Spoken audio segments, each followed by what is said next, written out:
पहिले काय घेऊन जासाल? गंध पुष्प धूप दीप नैवेद्य, बस शंकराची पूजा. व्यासजी सुंदर कथा सांगतात, लक्ष देऊ का?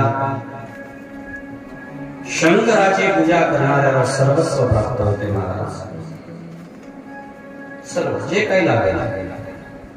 शंकर पूजा कधी निराशता देत नाही. शंकर पूजा कधी जीवनामध्ये दुःख देत नाही. शंकर पूजा ही दुःखाचा नाश करणारी आहे. शंकराची पूजा ही भगवंताकडे नेणारी आहे. महादेवाची पूजा ही सर्व कृपा प्राप्त करणारी आहे. व्याघ्रात नावाचे मुनी आहेत. व्याघ्रात आणि व्याघ्रात मुनी ऐका सगळ्याच नाव उपमन्यूची कथा जोडवली. व्याघ्रात नावाचे मुनी आहेत. व्याघ्रात आणि या व्याघ्रात नावाच्या मुलीला संतती नाही. घरी खूप श्रीमंत आहेत. भरभडंज संपत्ती, गाय म्हशी शेती बाडी सर्व, मुलगा. भगवान शंकराचे व्याघ्रात मुनी तपश्चर्या करतात. भगवान महादेव प्रसन्न होतात आणि आशीर्वाद देतात की शिवभक्त पुत्र तुझ्या घरी जन्मालय. पुढे या व्याघ्रात मुनीच्या घरी कोण जन्माला येते? एक पुत्र जन्माला येते आणि त्या पुत्राचं नाव ठेवण्यात येते उपमन्यू. उपमन्यू लहान असते. लहानपणापासून उपमन्यू काय पिते? फक्त दूध, गाईचं म्हशीचं दूध. बाकी काही कशाला अन्नाला हात लावला. पण वेळ कशी काही सांगता येत नाही. गावामध्ये दुष्काळ पडते. दुष्काळ पडल्यावर व्याघ्रात मुनी मरून जातात. घरावर कर्ज होते. कर्ज झाल्यावर गाई म्हशी शेती बाडी घर सुद्धा उपमन्यूचं निघून जाते. काही शिल्लक राहत नाही. आणि प्रारब्ध लय खराब आहे महाराज.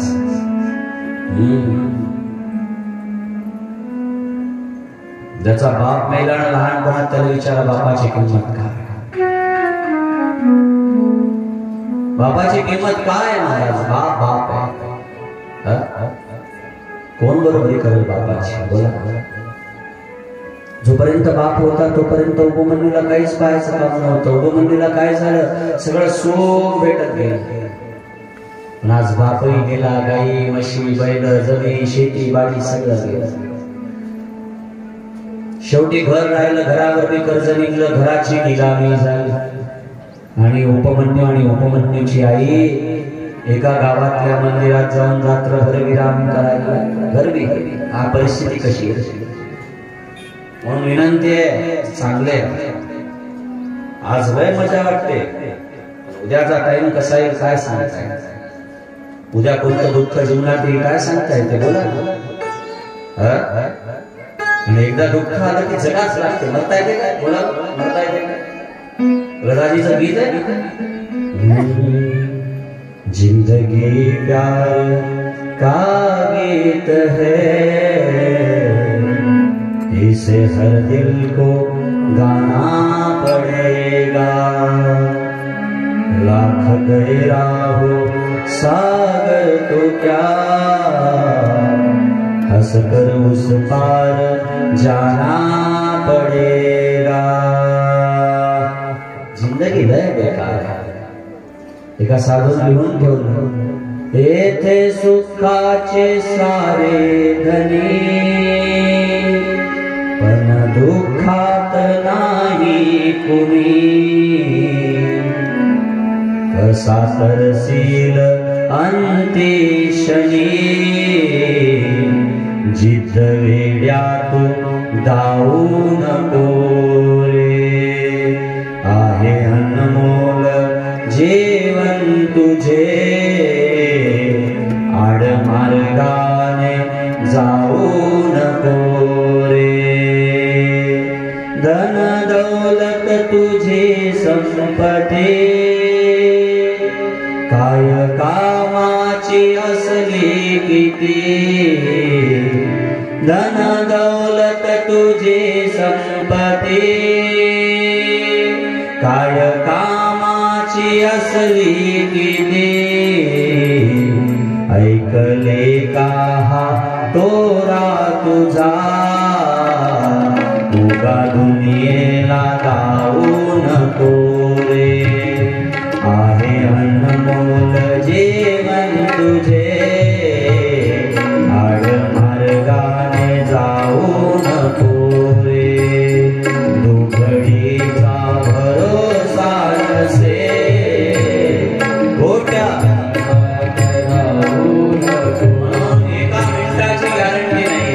कसं येईल? थोडा आवाज किंचित आवाज.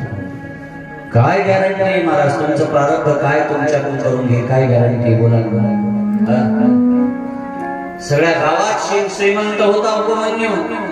घर गेलं, बैल गेले, शेती बाडी सगळं गेलं. मंदिरात रात्रभर राहायची वेळ. आणि परिस्थिती कशी सांगता येत नाही. पुढचा दिवस उद्याचा कसा नाही सांगता येत. जे दिवस भोगले ते आपल्या उद्याचा दिवस पुन्हा पाहिला. आज लय मजा वाटायला लागली आपल्याला पापाचरण करायला. लय मजा वाटायला लागली. शास्त्राचं वचन मोडायला, गुरुचं वचन मोडायला आनंद वाटते. आज ज्या दिवशी भरायचा टाइम येईल ना,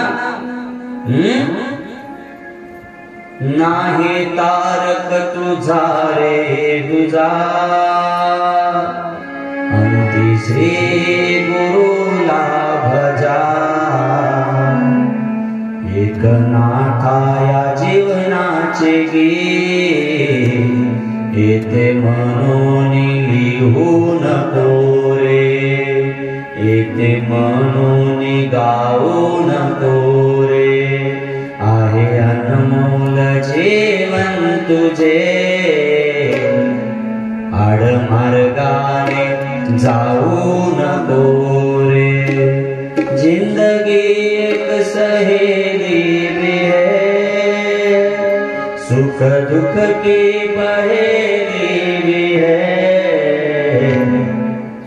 लाख गहरा हो सागर तो क्या, असगर उस पार जाना पड़ेगा. जिंदगी प्यार का गीत है, इसे हर दिल को गाना पड़ेगा. बाई पोरात रमलास तू, संसारी दंग झालास तू. बाई पोरात रमलास तू, संसारी दंग झालास तू. मायेच्या या सागरी लाटे सारखा वाहू नको रे. आहे अनमोल जीवन तुझे, आडमार्गाने जाऊ नको रे. म्हणून परिस्थिती कशी सांगतायत. रात्रभर मंदिरात झोपलो.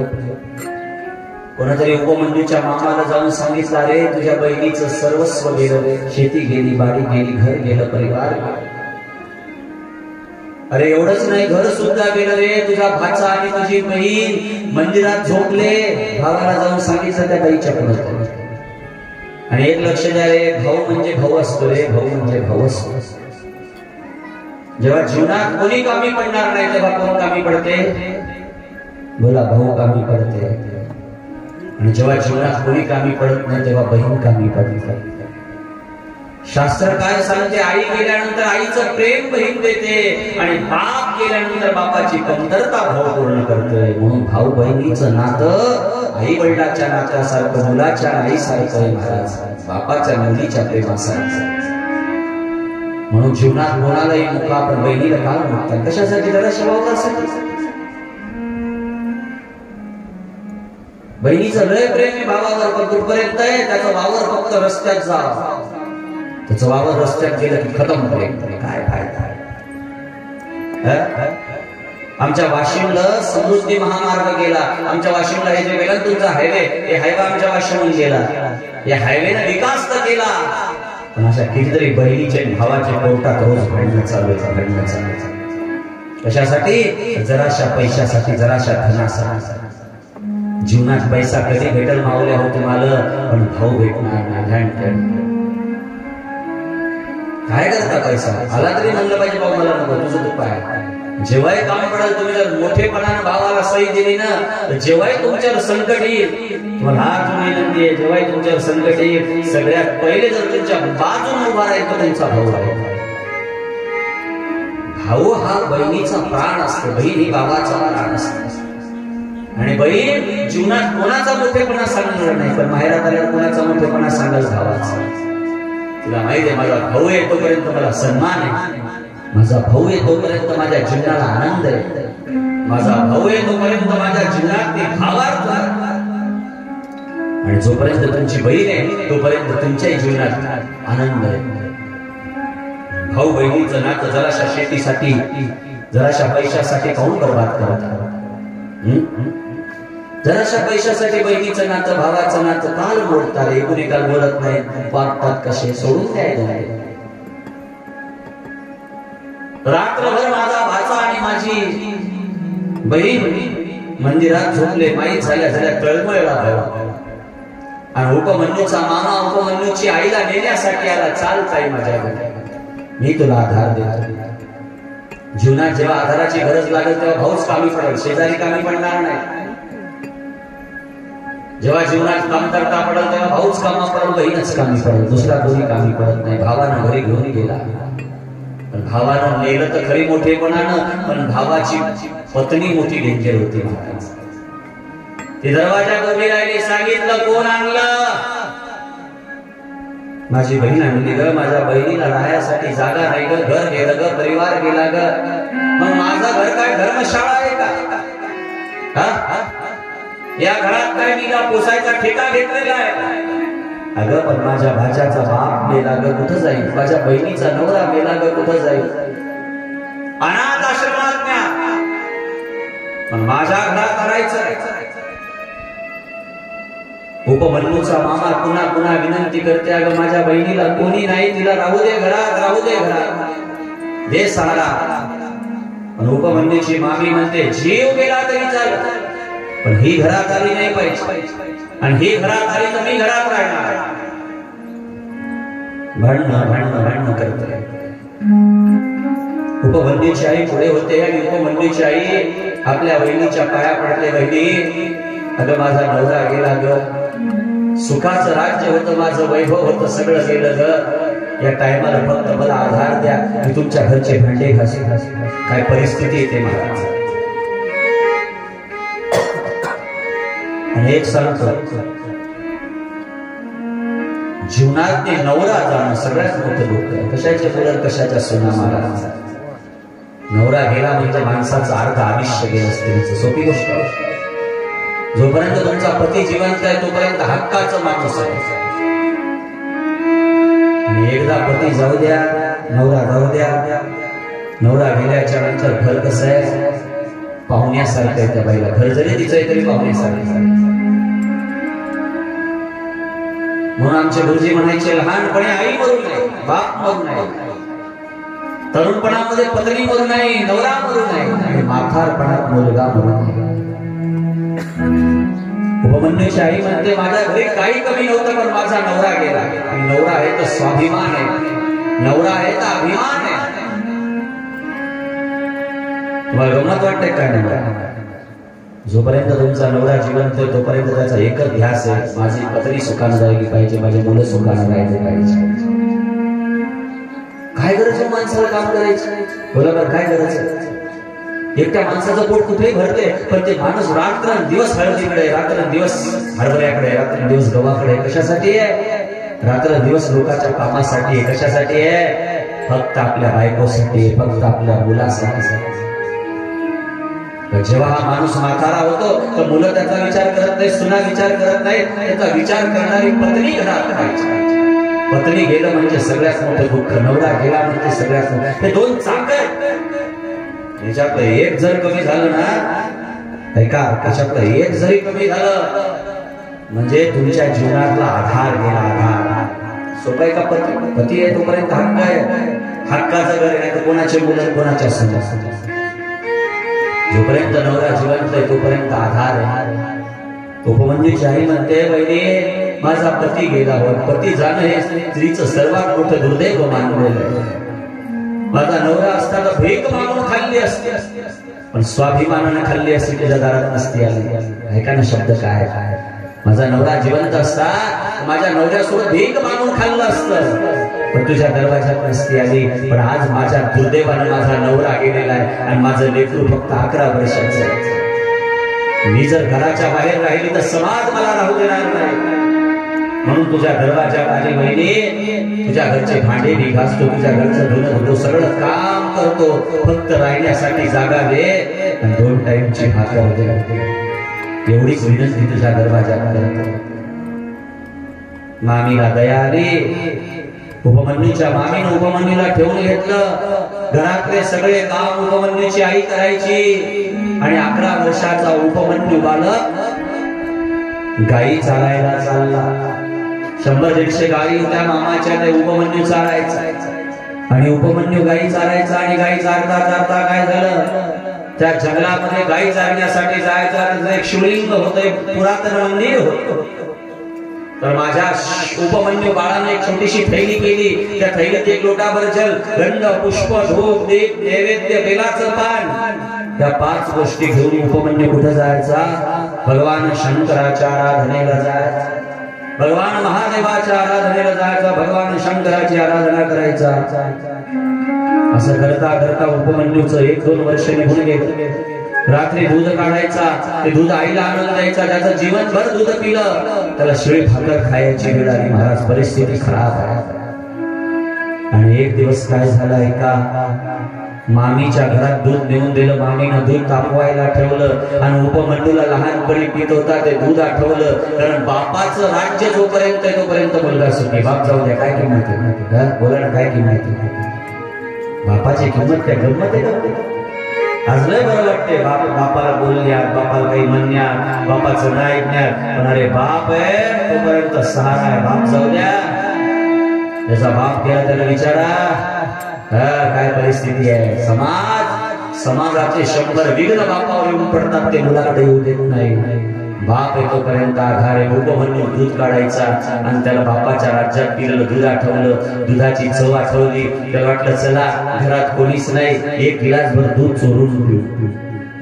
काय करू, 1 गिलासभर दूध चोरून पिऊ. उपमन्यूने गिलास घेतला, दुधाच्या भांड्यात टाकला. दुधाच्या भांड्यात टाकल्यानंतर तो ग्लास उचलला आणि लावला तोंडाला आणि पाहिला मामीच्या पोराने. पाहिला मामीच्या पोराने.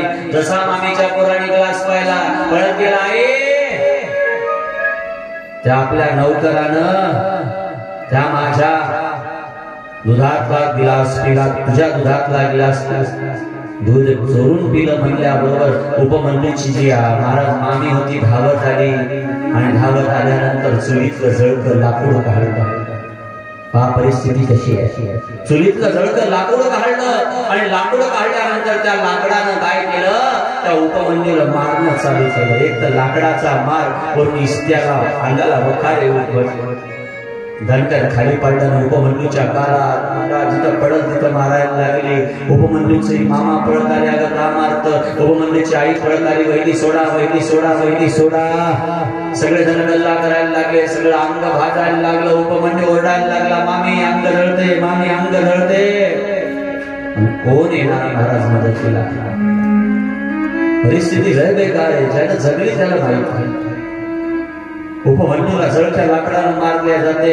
उपमन्यूच्या अंगाला भोगले, उपमन्यूच्या तोंडावर मार, अंगावर भोगले आणि उपमन्यू आपल्या आईजवळ रडते, आई या जगात आपलं कोणी नाही का? बाप गेल्यानंतर माझा बाप या जगात नाही का?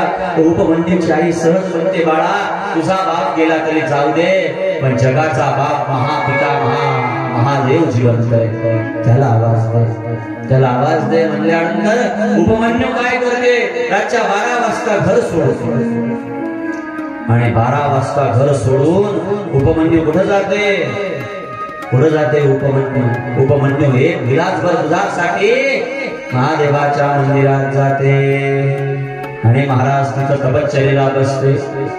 11 वर्षाचा उपमन्यू तपाला बसते. नमः शिवाय, नमः शिवाय, नमः शिवाय. एवढी तपश्चर्या करते की भगवान विष्णू महादेवाकडे जातात आणि महादेवाला सांगतात की विष्णू, महादेव म्हणतात विष्णू मुलीवर आले. विष्णू म्हणते लहान बालक तुमची तपश्चर्या करायला. महादेव इंद्राचं रूप घेतात. कोणाचं रूप घेतात? महादेव इंद्राचं. अशी कथा आहे शिवपुराण. आणि इंद्राचं रूप घेऊन त्या उपमन्यू कशी जातात. पहिले त्याला लालून दाखवतात की महादेवाचे जप सोड, मी तुला हे देतो, मी तुला ते देतो. मोठी कथा आहे. पण उपमन्यू भयकावत येत नाही, उपमन्यू महादेव सोडत नाही. मग तो इंद्राच्या रूपात महादेव त्याच्यावर अग्नी फेकतात, गोटे फेकतात, पाणी फेकतात, इच्चू फेकतात, नाग फेकतात. तुम्हाला एवढा सस्ता वाटला का महादेव? सगळी त्याची परीक्षा पाहिजे.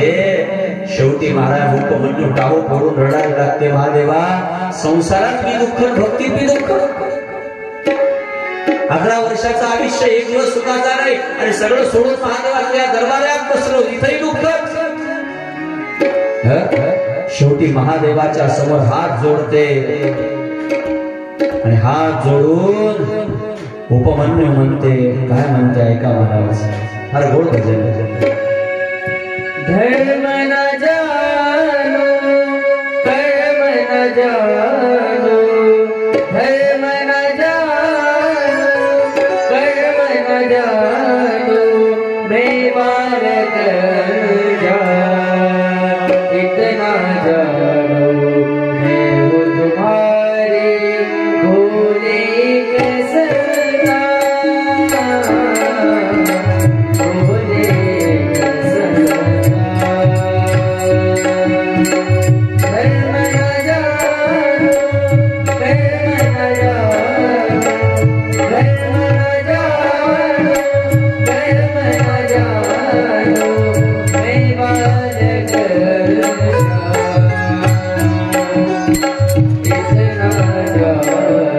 मैं तुम्हारी भोले के सरदार, भोले के सरदार.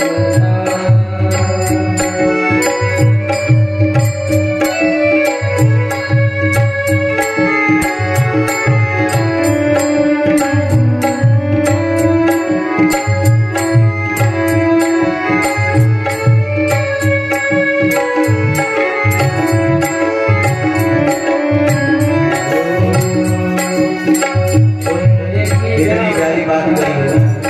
धर्म न जानो कर्म न जानो, मैं बालक अज्ञान. हे महादेव, मी 11 वर्षाचा पोरग, 11 वर्षाच्या पोराच्या हातात नुसतं खेळणं असते, खेळणं. माझ्या नशिबानं माझा बाप केला, दुःखाचे डोंगर माझ्यावर आहे आणि मी तुझ्यापाशी येऊन बसलो, तूही मला सोडून चालला. धर्म न जानो कर्म न जानो, मैं बालक अज्ञान, पर इतना जानो महादेव की मैं तेरी संतान, मी तुझं लेकरू. या वाटलं तर ये माझ्यासाठी, नाही नको येऊ. आवाज दिला, टाळी वाजवून प्रेमाने.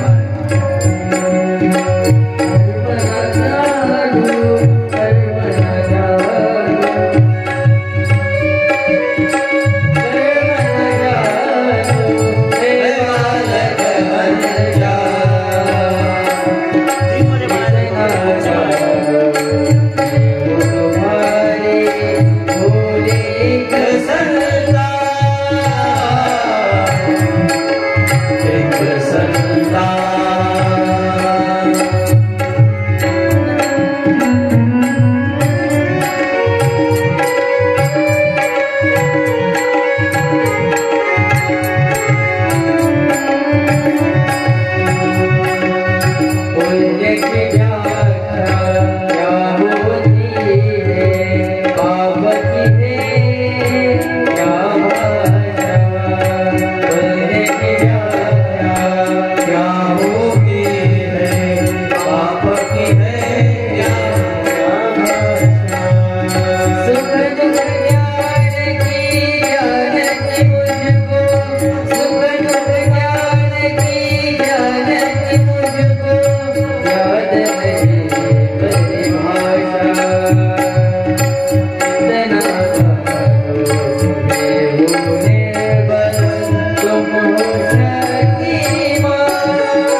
धर्म न जानू अर्थ न जानू, धर्म न जानू कर्म न जानू, मैं बालक अनजान, पर मैं तुम्हारी एक संतान. 11 वर्षाचा उपमन्यू, त्याच्या अंगाला भोकळे आलेले, काही मारला. मामीने एवढं मारलं की सगळं अंग जळालं. आणि महादेवाला आवाज देतो, महादेव तो हलाहल पिलं होतं, पण माझं जीवन का हलाहलासारखं केलं? सांग सांग. हलाहल पिणाऱ्या महादेवा, माझं जीवन का हलाहल केलं? एक भजन है ना, मेरे जिंदगी में गमों का जहर है. कितनी प्यारी बात है. मेरे जिंदगी में गमों का जहर है, पीने वाले छुआ तो किधर है. मेरी जिंदगी में गमों का जहर है, मेरी जिंदगी में गमों का जहर है.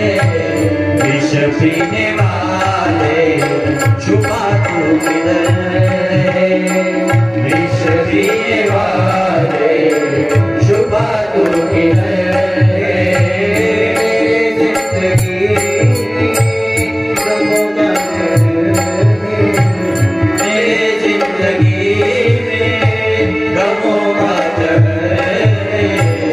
विष पीने वाले छुपा तू किधर है, विष पीने वाले छुपा तू किधर है. काय वाजवून प्रेमाने दयालु कोई और भोले, दयालु कोई और भोले, तुम दयालु कोई और भोले. जब गया के अमृत को ये विश्व प्यारे हमारे. इस दुनिया में जब अमृत निकला तो पूरी दुनिया दौड़ती हुई पीने को चली आई. जब समुद्र मंथन होने लगा और अमृत निकला तो पूरी दुनिया दौड़ती हुई चली आई कि मुझे पीना है, मुझे पीना है. मगर जब विष निकला, एक भी माई का लाल वहां नहीं आया कि मुझे पीना है. और इस जगत में मेरा महादेव ही ऐसा है जिसने अमृत को छोड़कर किसे पिया? विष को पिया. और महादेव मेरे जिंदगी में गमों का जहर है, हे विष पीने वाले छिपा तू किधर है. हे महादेव, ना तुझसे दयालु, तेरे से दयालु और कोई नहीं है दुनिया में. तेरे जैसा दयालु कोई नहीं है. इस जगत में दुनिया अमृत पीने के लिए तरसती है, और मेरे महादेव ने अमृत को ठुकरा दिया और किसे पिया है? विष को पिया है. तो हे महादेव, गाओ प्रेम से, सब गाओ. दयालु कोई और भोले, तुम दयालु कोई और भोले. जब गया के विष को पिए के प्यारे, जब गया के अमृत को पिए विष के प्यारे. लिया दिन लोगों का, लिया दिन लोगों का भार अपने सिर है. पीने वाले छुपा तो किधर है, विष पीने वाले छुपा तो किधर है. मेरे जिंदगी में गमों का जहर है, मेरे जिंदगी में गमों का जहर है. विष पीने वाले छुपा तो किधर है, विष पीने वाले छुपा तो किधर है, विष पीने वाले छुपा तो किधर है. बढ़िया तुमको पुकारा, बड़ी आस लेके तुमको पुकारा. मेरे बाप ने मुझे छोड़ दिया, मेरी माँ अबला है और मामी ने इतने घाव दिए कि पूरा शरीर जल गया है. उपमन्यु किसे पुकार रहा है? महादेव को. और पूरा जला हुआ शरीर है और महादेव को पुकार रहा है कि महादेव तुझे आना पड़ेगा, शंभू तुझे आना पड़ेगा. गाओ, बड़े प्रेम से गाओ. बड़ी आस लेके तुमको पुकारा, कर दो दया मुझ पे.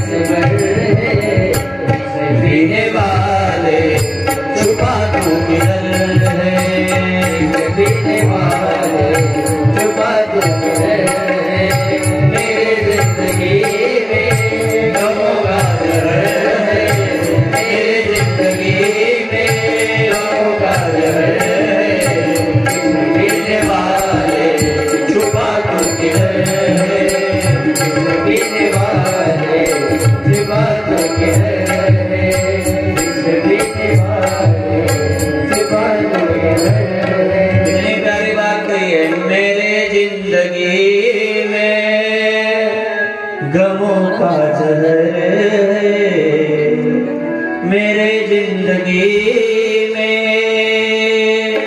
गमों का जहर है, विष पीने वाले छुपा तू किधर है, विष पीने वाले छुपा तू किधर है, मेरे जिंदगी में।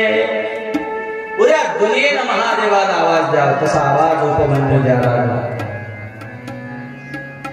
महादेवानं इंद्राच्या रूपात आले, गोटे फेकले, पाणी फेकले, इच्चू फेकले, नाग फेकले, सगळी परीक्षा पाहिली. शेवटी उपमन्यू उठला आणि आवाज दिला, ओ मेरे दाता कर बेड़ा पार, दिन दुखियों की सुन ले पुकार,